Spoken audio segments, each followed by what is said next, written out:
everyone, thanks for clicking on today's video. Today is going to be part one of our 2024-2025 winter rebuild on our Laser chassis. This is a 2015 Laser that we've run in super late model this year, and we ran in crate late model in the last couple years. Today we're going to go through kind of pulling the deck off the car and what's underneath the deck of the race car. Let's get started.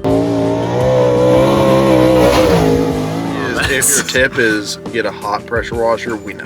You may have seen our cool racing stuff videos. Today we're doing a spring test.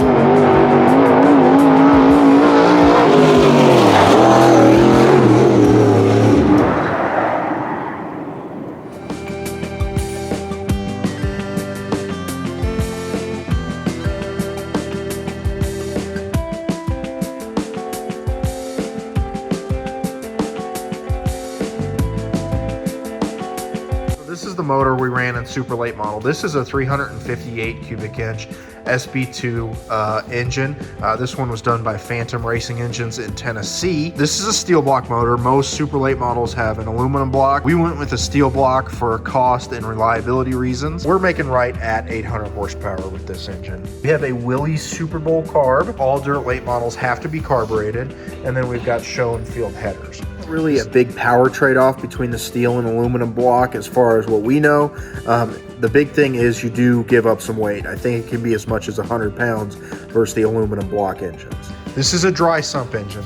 So here's our dry sump system. The oil pump is hung off the back of the motor here. And along with the oil pump, we have a tandem pump. That is right there, and that's our power steering and fuel pump. So our full pump assembly is hung right off the bell housing right here. Here is a Peterson primer and an oil filter housing. This allows us to prime the engine before startup, get all the systems lubricated before we have to crank it for real. We do have an oil cooler in our system. We did have to add this. We started the year without an oil cooler, ended up adding it.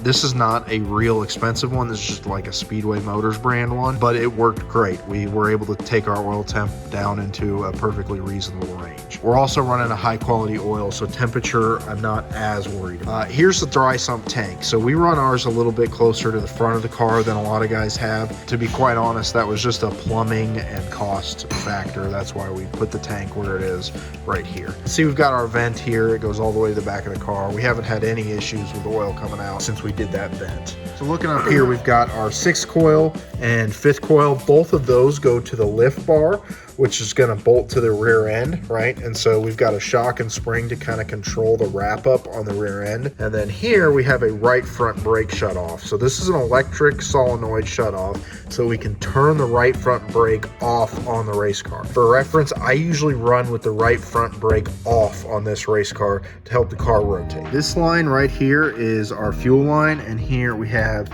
an aluminum canister filter. That is our fuel filter. Right behind that, here we have our battery. This is where I chose to put our battery. We considered putting it up in the left front, kind of next to the driver, and couldn't fit it. I'm still open to that, maybe in a future car, or maybe making some modifications to fit it there. We're using an excess power D1600 16 volt battery. Late models are a direct draw, so there's no alternator. So we run a 16 volt battery to ensure that we're above 12 volts for the length of the race. We're going to pull the engine out next, along with the rest of the drive line and the dry sump system. And then the remaining deck sections have to come out as well.